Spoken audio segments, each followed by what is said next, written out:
8 मार्च यानी कि कल छत्तीसगढ़ की राजनीति में भूचाल आने वाला है, खासतौर पर दुर्ग भिलाई की राजनीति में। आज मैं इस फाइल के साथ कैमरे के सामने खड़ा हूं। यहाँ वैशाली नगर के विधायक रिकेश सेन अपने विरोधियों को लेकर बड़ा पर्दाफाश करने वाले हैं। कभी कहा उन्हें रेप के झूठे केस में फंसा दो। इस फाइल में वो नाम हैं जिन्होंने मुझे कहा था कि रिकेश सेन को किसी भी तरह खत्म करो।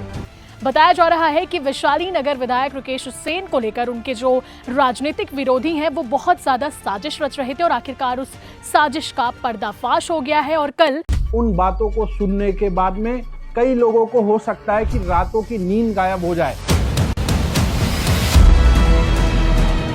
मैं वही आदमी हूं जो सालों तक रिकेश सेन के खिलाफ वीडियो बनाता, दिन रात आरोप लगाए, झूठ फैलाया।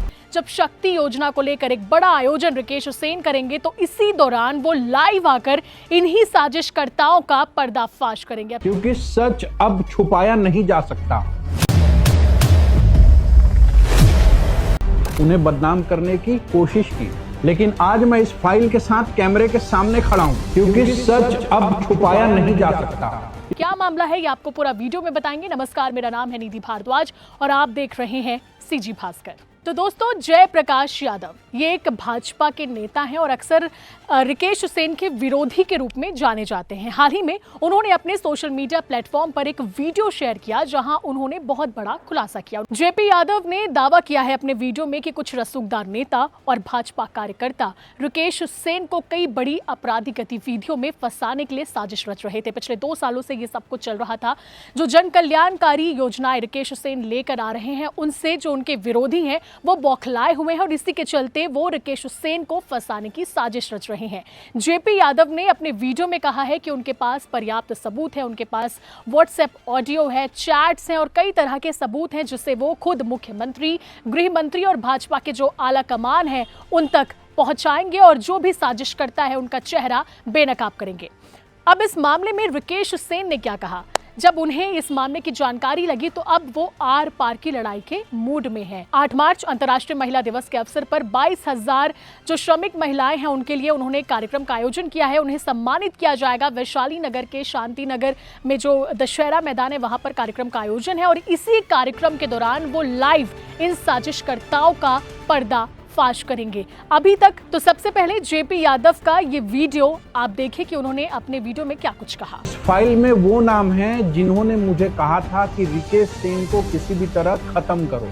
कभी कहा उन्हें रेप के झूठे केस में फंसा दो। इसके कारण बहुत गंभीर हैं। पहला कारण, ये सब वाकये जो घटित हुए उनके मनन करने के बाद कभी चैन की नींद मुझे आई नहीं और कहीं ना कहीं मन में टीस रहती थी कि क्या ये सही हो रहा है। दुर्भावना और झूठ फरेब जो फैलाए जा रहे थे उसकी पीड़ा और उसका दर्द कहीं ना कहीं अंदर से मुझे भी झकझोर कर रख दे रहा था। दूसरा एक कारण ये भी था कि वैशाली नगर विधानसभा में जो बेहतर काम हो रहे थे शायद ही और कहीं ये काम हो रहे थे और जो एक षड्यंत्र का जो एक गिरोह काम कर रहा था वो गिरोह कहीं न कहीं एक अच्छे और नेक व्यक्ति को बदनाम करने की साजिश में जुटा रहा, जबकि वो व्यक्ति लोगों के लिए काम कर रहा था। और तीसरी एक महत्वपूर्ण बात, भारतीय जनता पार्टी हमारी माँ है और माँ के साथ धोखा करने वालों का साथ देना सबसे बड़ा गुनाह है मेरी नज़र में। रिकेश सेन जी, अगर आप इस वीडियो को देख पा रहे हो तो मैं आपसे इन सभी कामों के लिए आपसे क्षमा प्रार्थी। मैंने झूठे आरोपों का हिस्सा बनकर बहुत बड़ी गलती की, लेकिन अब सच छुपाऊंगा नहीं। इसे लेकर मैं बहुत जल्द मुख्यमंत्री, गृह मंत्री और पार्टी के राष्ट्रीय अध्यक्ष माननीय नितिन नवीन जी से मिलने भी जा रहा हूं, क्योंकि मुझे समझ आ चुका है कि पार्टी ही मेरी माँ है और माँ के खिलाफ साजिश करने वालों के चेहरे को बेनकाब करना ही मेरा प्रायश्चित है।